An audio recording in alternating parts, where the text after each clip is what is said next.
चलिए तो क्रिकेट के मैदान से खबर आ रही है। भारत और ऑस्ट्रेलिया के बीच होने वाली वनडे सीरीज के लिए भारतीय टीम घोषित कर दी गई है।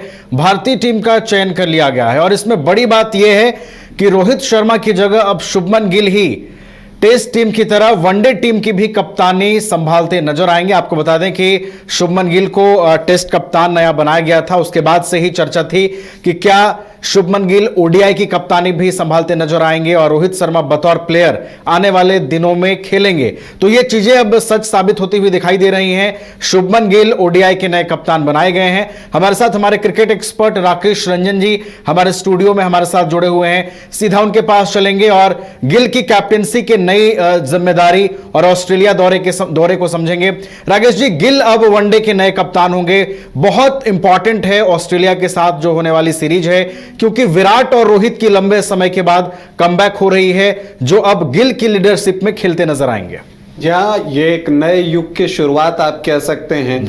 चूंकि 2027 में वनडे का वर्ल्ड कप होगा, तो ऐसी परिस्थिति में जो भारतीय चयनकर्ता हैं, जो मुख्य चयनकर्ता अजीत अगरकर हैं, उन्होंने कहा कि हमें जो है एक तीनों ही फॉर्मेट के लिए अलग अलग कप्तान की दरकार नहीं है और ये प्रैक्टिकली संभव नहीं है। इसलिए हमने शुभमन गिल को जो है भारतीय वनडे टीम की भी कप्तानी दे दी है और ये बिल्कुल सही वक्त है, इसलिए क्योंकि अभी 2027 में वर्ल्ड कप होना है, तो कप्तान को भी एक समय चाहिए अपनी टीम को समझने के लिए और वर्ल्ड कप के लिहाज से प्लान बनाने के लिए। तो इसीलिए शुभमन गिल को भारतीय वनडे क्रिकेट टीम की भी कप्तानी दी गई। तो नवीन, इसे आप इस तरह से देख सकते हैं कि भारत अब आगे की तरफ देख रहा है। जनरेशन नेक्स्ट में जो एक ट्रांजिशन पीरियड था उसको पूरा कर रहा है, टेस्ट में कर चुका था, तो अब वनडे की बारी है।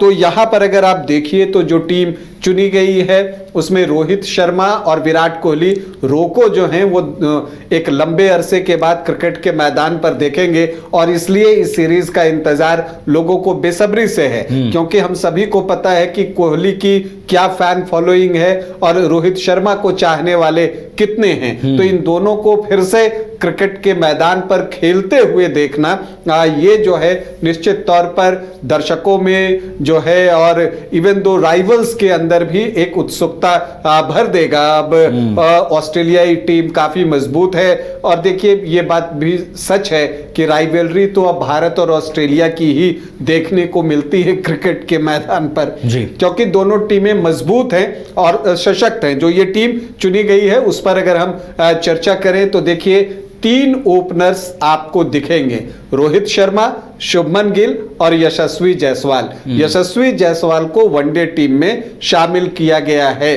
तो अब 3 ओपनर्स में से किसी 2 को ही अवसर मिलेगा और चूंकि रोहित शर्मा और शुभमन गिल तो कप्तान ही हैं, तो ये दोनों तो खेलेंगे। तो हो सकता है यशस्वी को इंतजार करना पड़े, लेकिन उनको ये बता दिया गया है कि आप वनडे फॉर्मेट में हमारे कंसिडरेशन में हैं, क्योंकि फिर जब रोहित शर्मा छोड़ेंगे वनडे तो यशस्वी जायसवाल उस जगह को भरने के लिए तैयार दिखेंगे। तो जो सिलेक्टर्स हैं उनके दिमाग में एक क्लियरिटी है कि उनको आगे क्या कुछ करना है। इसके अलावा श्रेयस अय्यर को टीम की उपकप्तानी दी गई है, ये एक महत्वपूर्ण फैसला है। श्रेयस अय्यर जो है लंबा फॉर्मेट नहीं खेलना चाहते टेस्ट क्रिकेट का, क्योंकि उनकी बैक की कुछ समस्या है और वो कहते हैं कि 3 दिन 4 दिन के बाद उनको परेशानी होती है। तो इसीलिए अब ये बात उनको भी बता दी गई कि आप वनडे फॉर्मेट के लिए खुद को तैयार करें। 2027 में वर्ल्ड कप है, आपको उपकप्तानी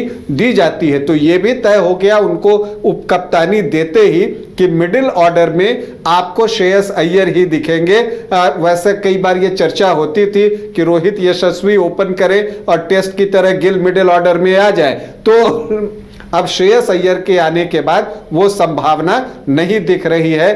3 नंबर पर तो विराट कोहली ही होंगे, तो ये भी तय है। विकेट कीपर जो है अगर आप देखिए तो 2 विकेट कीपर चुने गए हैं। केएल राहुल उनके आगे विकेटकीपर लिखा हुआ है केएल राहुल और साथ में ध्रुव जुरेल। तो ये 2 विकेटकीपर जो हैं वो टीम में हैं। 5 बैटर की बात हुई तो रोहित यशस्वी, गिल कोहली और Shreyas Iyer 5 batter, 2 wicketkeeper, 2 spin all rounder हैं अक्षर पटेल और वाशिंगटन सुंदर। और यही वजह है कि रविंद्र जडेजा ओडीआई टीम में जगह नहीं बना पाए। हालांकि अजीत अगरकर ने ये बातें कही कि रविंद्र जडेजा हमारे प्लान का हिस्सा ओडीआई में अभी भी हैं, लेकिन ऑस्ट्रेलिया में 2 लेफ्ट आर्म स्पिनर भेजने का एक ही जैसा कोई सेंस नहीं था, इसीलिए हमने अक्षर पटेल को भेजा है। तो ये भी बात एक बताती है कि टीम इंडिया का सिलेक्शन करते वक्त सिलेक्टर्स फ्यूचर की तरफ ज्यादा देख रहे हैं, क्योंकि रविंद्र जडेजा की भी एक उम्र हो गई है, तो उनके सब्स्टिट्यूट के रूप में अक्षर पटेल को देखा जा रहा है। जहां तक फास्ट बॉलर ऑलराउंडर की बात है तो नीतीश रेड्डी को जगह दी गई है। हार्दिक पांड्या टीम में नहीं है, लेकिन उनके नहीं होने की वजह जो है वो उनका फॉर्म या कोई और बात नहीं, उनकी इंजरी है। एशिया कप का फाइनल भी वो नहीं खेल सके थे इसी वजह से। तो यहां पर ऑलराउंडर के रूप में नीतीश रेड्डी का सिलेक्शन किया गया है फास्ट बॉलिंग ऑलराउंडर के तौर पर, और ऐसा लगता है कि उनको प्लेइंग 11 में जगह मिल सकती है। अगर एक विशुद्ध स्पिनर की बात कीजिए तो कुलदीप यादव 3 फॉर्मेट प्लेयर जो है वो बन गए हैं। इसके अलावा 4 तेज गेंदबाजों का सिलेक्शन हुआ है। हर्षित राणा, मोहम्मद सिराज, अर्शदीप सिंह और प्रसिद्ध कृष्णा इस टीम में। जसप्रीत बुमराह नहीं है, क्योंकि सिलेक्टर्स को लगता है कि वनडे वर्ल्ड कप के पहले T20 का वर्ल्ड कप होना है, तो बुमराह फिलहाल उस पर फोकस करें।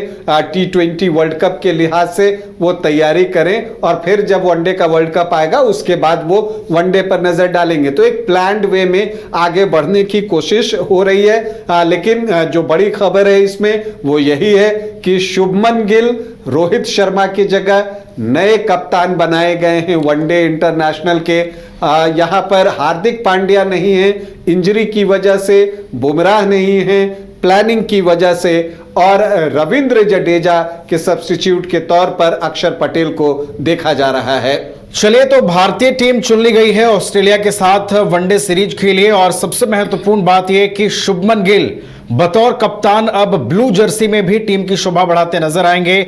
इसके अलावा एक और महत्वपूर्ण बात इस टीम के अंदर है, श्रेयस अय्यर, उन्हें अब उप कप्तानी का जिम्मा दिया गया है। श्रेयस अय्यर लंबे फॉर्मेट से खुद को दूर रख रहे हैं, तो अब जो श्रेयस अय्यर हैं वो गिल के साथ इस सीरीज में उप कप्तानी की जो जिम्मेदारी है वो निभाते हुए नजर आएंगे। राकेश जी, इसमें एक और महत्वपूर्ण